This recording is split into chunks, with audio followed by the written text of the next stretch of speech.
Hello, welcome to lawyer academy India. मैं हूं advocate करण। आज हम लोग देखने वाले हैं हमारा टॉपिक जो सीपीसी एमसीक्यूज का पार्ट 2 है। हम इससे पहले एक वीडियो बना चुके हैं जिसमें हम 25 एमसीक्यूज सॉल्व कर चुके हैं, इंपॉर्टेंट जो एग्जाम में आते हैं। और ये लेक्चर हमारा आईबीपीएस एसओ, ठीक है, आईबीपीएस एसओ, जुडिशरी और एआईबी तीनों के लिए इंपॉर्टेंट है। आप इनकी किसी की तैयारी कर रहे हैं तो इसको वीडियो को आराम से देख सकते हैं, ठीक है। तो शुरू करते हैं अपना पहला question. As per Section 36 of CPC, the provisions relating to execution of decrees shall apply to। CPC की धारा 36 के प्रोविजन कहाँ पर अप्लाई होते हैं? The execution of orders, या फिर only to review applications, only to writ petitions, या फिर only to appeals। तो किस पर लागू होते हैं बताइए 4-5 सेकंड में।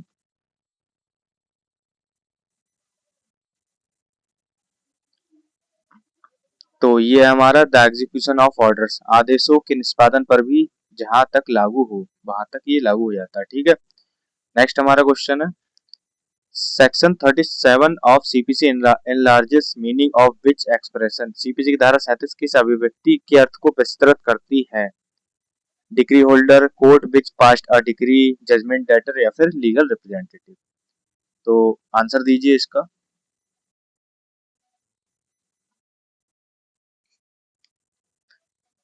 ठीक है, आंसर क्या है इसका? Court which passes a degree, ठीक है, पास्ड अ डिग्री, डिग्री पारित करने वाला न्यायालय होता है। तो वहां तक इसकी जो है एनलार्ज करता है सेक्शन 37। नेक्स्ट क्वेश्चन हमारा, order under section 38 a degree में बी एग्जीक्यूटेड बाय। धारा 38 के तहत डिग्री का निष्पादन किसके द्वारा किया जा सकता है? Only the court of small causes, only the high court, only the supreme court, the court which passed it, और the court to which it sent for execution. Answer दीजिए इसका 5 सेकंड में फटाक से।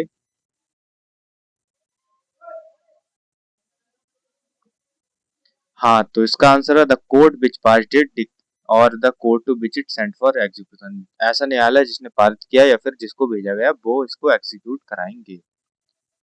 नेक्स्ट क्वेश्चन हमारा, section 39 of CPC deals with. CPC की धारा 39 किस विषय से संबंधित है?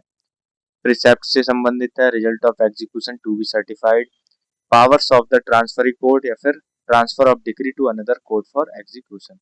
इसका आंसर क्या है? आप जल्दी से बताइए।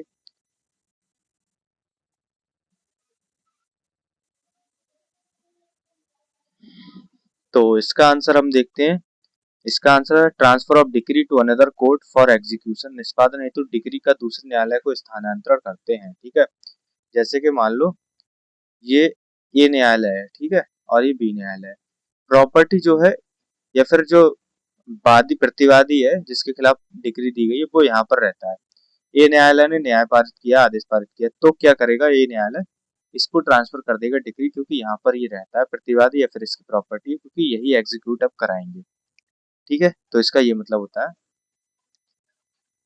Question 5, under section 41 of CPC, the court to which a degree sent for execution shall. CPC की धारा 41 के अनुसार जिस न्यायालय को निष्पादन हेतु डिग्री भेजी जाती है उसे क्या करना चाहिए? Send the degree to high court for confirmation, या फिर return the degree without any comment, destroy the degree after execution, या फिर certify to the court which passed it the fact of execution और द रीजंस फॉर फेलियर। तो answer दीजिए इसका क्या है? वेट कर रहा हूं मैं।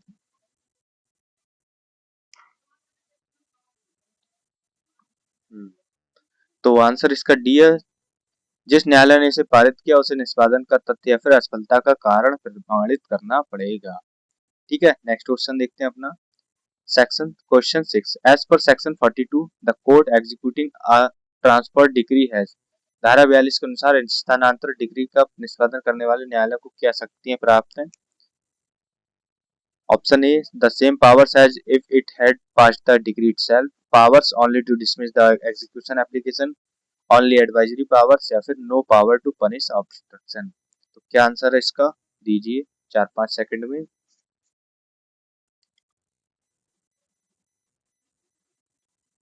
तो देखते हैं इसका answer. The same power as if it had passed the decree, वही शक्तियां होंगी जो कि स्वयं खुद अगर पारित करता तो उसके पास होती। नेक्स्ट क्वेश्चन हमारा, section question 7, precepts under the CPC are dealt with in which section. CPC में प्रिसेप्ट्स आदेशिका का प्रावधान किस धारा में है? सेक्शन 48 में, सेक्शन 46 में, सेक्शन 47 में या फिर सेक्शन 49 में? 5 सेकंड में जवाब दीजिए इसका फटाक से।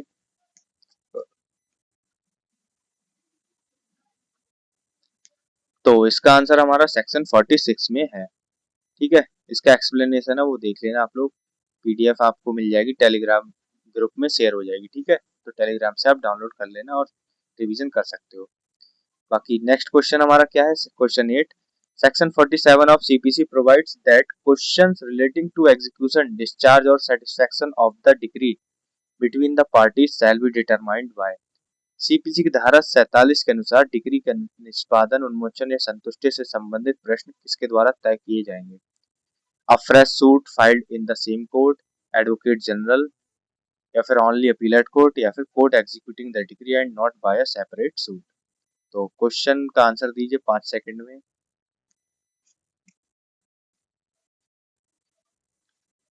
चलिए देखते हैं इसका आंसर।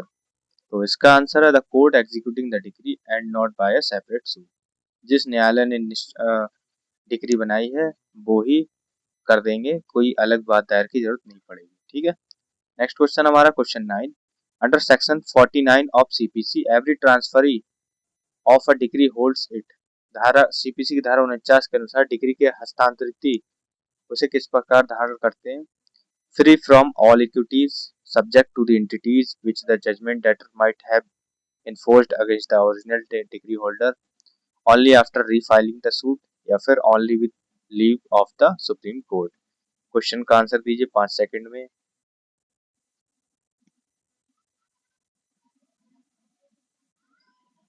तो इसका हमारा आंसर क्या है? Subject to the equities which the judgment debtor might have enforced against the original decree holder. ठीक है, तो इसका नेक्स्ट क्वेश्चन देखते हैं हम, question 10, section 50 of CPC deals with execution of a decree against. CPC की धारा 50 किसके विरुद्ध डिग्री निष्पादन से संबंधित है?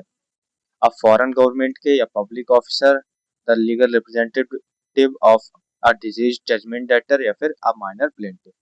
तो किससे संबंधित है? आंसर दीजिए 5 सेकंड में।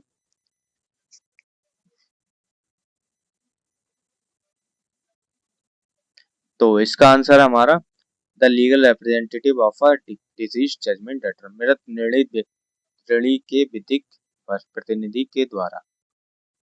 Question 11, section 44A of CPC allows execution in India of decree passed by. तो सीपीसी की धारा 44 भारत में किस प्रकार की डिग्री के निष्पादन की अनुमति देती है? Any court in non reciprocating foreign country directly, या फिर only arbitral tribunals award abroad, superior courts of reciprocating territories by filing a certified copy in district court, या फिर only courts in SAARC nation. तो answer दीजिए इसका क्या है 5 second में।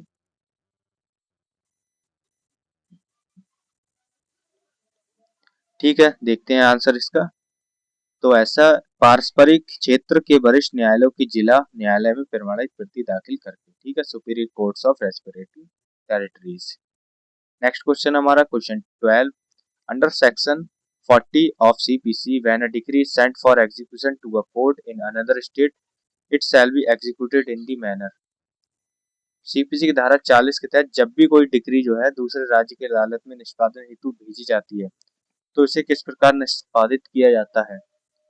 Prescribed by rules in force in that state as per rules of the Supreme Court alone, it cannot be executed in another state, या फिर prescribed by the court which passed the decree only। इसका answer दीजिए 5 second में।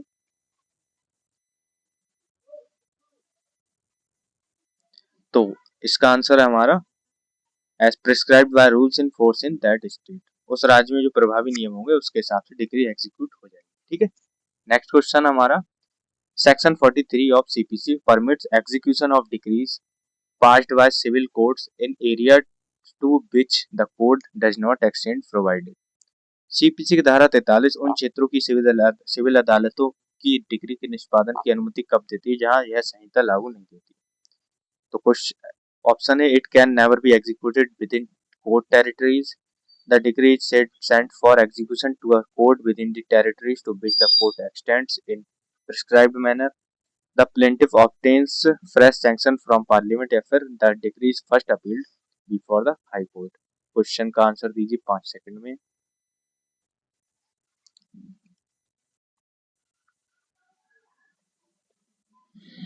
तो इसका answer हमारा the decree is sent for execution to a court within the territories to which the court extends in the prescribed manner। ठीक है, next question हमारा question 14। As per section 45 of CPC decrees passed by Indian courts may be executed outside India in courts. तो CPC की धारा 45 के तहत भारतीय न्यायालयों की डिक्री भारत के बाहर किन न्यायालयों में निष्पादित की जा सकती है? Any private arbitration forum abroad या फिर ओनली यूनाइटेड नेशंस ट्रिब्यूनल्स में established or continued by the authority of the central government outside India या फिर any foreign consulate किसी भी विदेशी वाणिज्य दूतावास में। आंसर दीजिए इसका।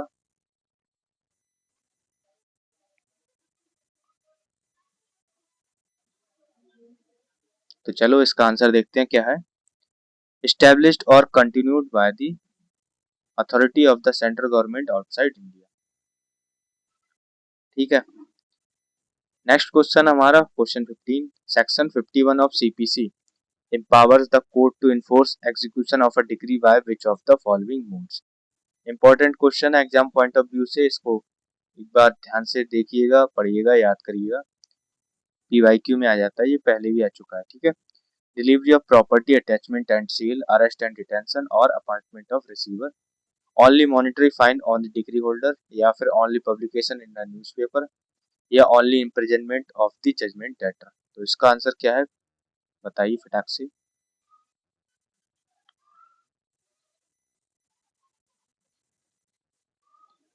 तो इसका आंसर है संपत्ति की सुपुर्दगी, कुर्की और बिक्री, गिरफ्तारी और निरोध या रिसीवर की नियुक्ति। मतलब decree, delivery of property, attachment, seal, arrest and detention और appointment of a receiver.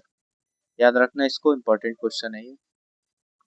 Question 16। Under the proviso to section 51 arrest and detention of the judgment debtor for a money decree requires the court to be satisfied that. तो the decree amount exceeds 10 lakh rupees है तो, या फिर the judgment debtor has means to पे but refuse और neglects to pay or has committed acts of bad faith, या फिर the degree holder has personally requested arrest, या फिर the judgment debtor is a government employee। तो क्या answer है इसका? 5 सेकंड का आंसर दीजिए 5 सेकंड में।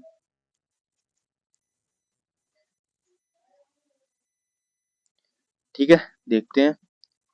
तो यह वही है, the judgment debtor has made means to pay, लेकिन वो जो है जानबूझकर पे नहीं कर रहा है या फिर लापरवाही कर रहा है, तो फिर उसके साथ में गिरफ्तारी वगैरह हो जाएगी या फिर डिटेंशन हो जाएगा उसका। ठीक है, question number 17। Section 52 of CPC provides for enforcement of a decree against. CPC की धारा 52 के किसके विरुद्ध डिग्री के परिवर्तन का प्रावधान करती है? तो आप minor decree holder, advocate general only, legal representative of the deceased, judgment debtor and property of a Hindu son liable for ancestral debt, या फिर अ फॉरेन कोर्ट। तो इसका आंसर क्या हुआ? 5 सेकंड में बताइए फटाफट।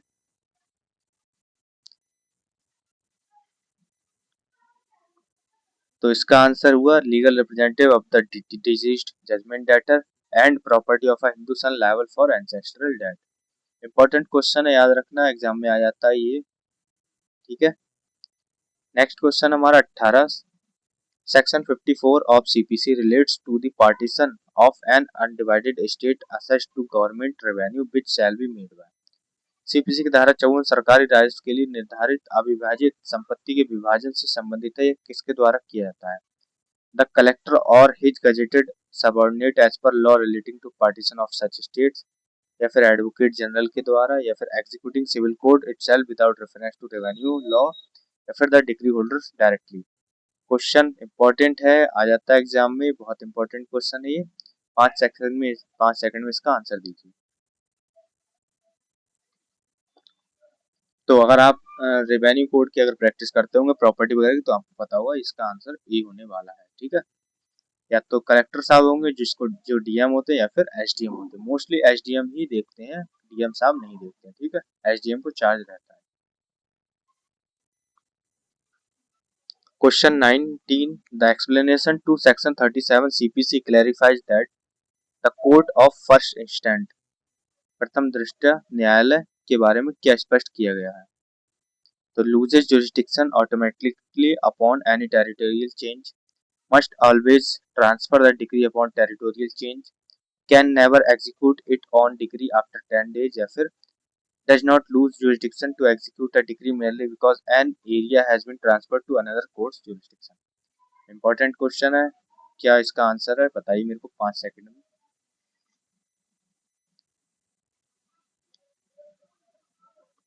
तो इसका आंसर है यही डी वाला, कि भले उसका जो क्षेत्राधिकार है वो चला जाता है लेकिन फिर भी वो क्या करेगा, दूसरे क्षेत्राधिकार के क्षेत्राधिकार में ट्रांसफर हो गया तब भी वो उसकी डिग्री को एग्जीक्यूशन करा सकता है। ठीक है, नेक्स्ट क्वेश्चन हमारा, in Mahadev Prasad Singh versus Ramlochan the supreme court held regarding section 39 that. तो क्या बोला था सुप्रीम कोर्ट ने महादेव प्रसाद सिंह वर्सेस लोचन में, transfer of decree is mandatory in every case, the provisions are discretionary and the degree holder has no vested right to have the degree transferred। Section 39 applies only to decrees for immovable property if only the High Court can order transfer under Section 39। तो इसका answer guess करिए 5 second में, आप बिल्कुल answer देखिए क्या आपको आता है या नहीं आता है। ठीक है, देखते हैं आपको पता है नहीं पता है। तो इसका आंसर है the provision are discretionary and the decree holder has no vested right to have the decree transferred. प्रावधान विवेकाधीन है और डिग्रीदार को डिग्री स्थानांतरित करने का कोई निहित अधिकार नहीं। Question number 21, section 47 CPC bars a separate suit for questions relating to execution because. CPC की धारा 47 निष्पादन से संबंधित प्रश्नों के लिए एक अलग बात को क्यों वर्जित करती है। The limitation act prohibits such suits entirely, या फिर such questions must be decided by the executing court itself as they arise between parties to the suit or their representative, या फिर only criminal courts can decide execution disputes, या फिर separate suits are always cheaper for parties। तो 5 second दे रहा हूँ, guess करिए इसका answer क्या है।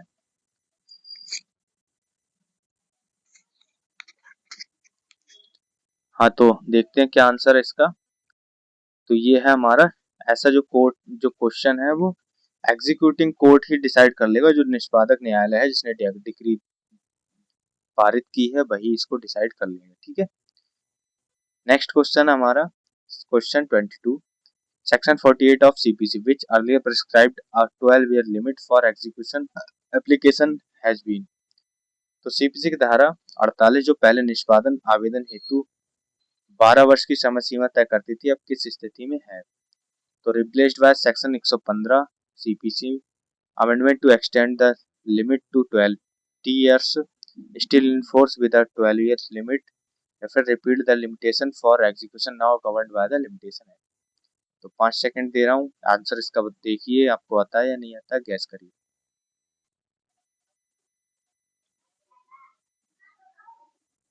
ठीक है, देखते हैं। तो रिपील्ड हो चुका है ये limitation for execution now covered with the limitation act. Next question हमारा, under section 1242 the powers given to a transfer court do not include. धारा 42 के तहत स्थानांतरित न्यायालय को कौन सी शक्तियां प्राप्त नहीं है। Power subject to the same rules of appeal as the original court, power to punish persons obstructing execution, power to order execution at the instance of a transferee of the decree unless otherwise provided, या फिर power to sell attached property। क्या इसका answer है, 5 second दे रहा हूँ, guess करिए इसका answer क्या है।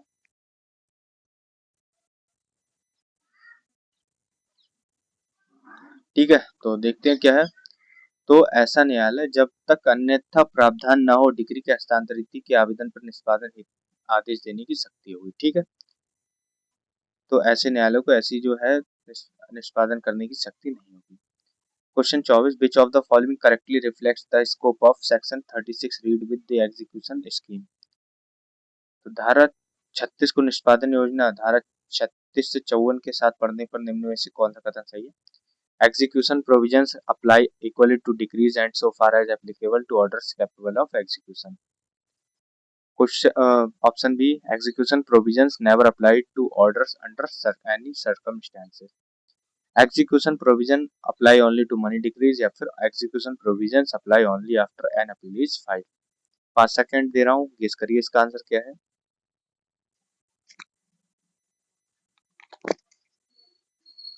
तो इसका आंसर है हमारा execution provisions apply equally to decrees and so far as applicable to orders capable of execution. ठीक है, तो लास्ट हमारा क्वेश्चन है ये question 25. For the purposes of section 39 a court is deemed to be a court of competent jurisdiction. धारा 39 के प्रयोजन के लिए कोई न्यायालय कब सक्षम क्षेत्राधिकार वाला न्यायालय माना जाता है? The judgment debtor consents to its jurisdiction. It has a higher pecuniary jurisdiction than original court. At the time of the application for transfer, it would have had jurisdiction to try all suits in which the decree was passed, या फिर it is located in the same city as original court. ठीक है, answer बताइए इसका 5 second में क्या है।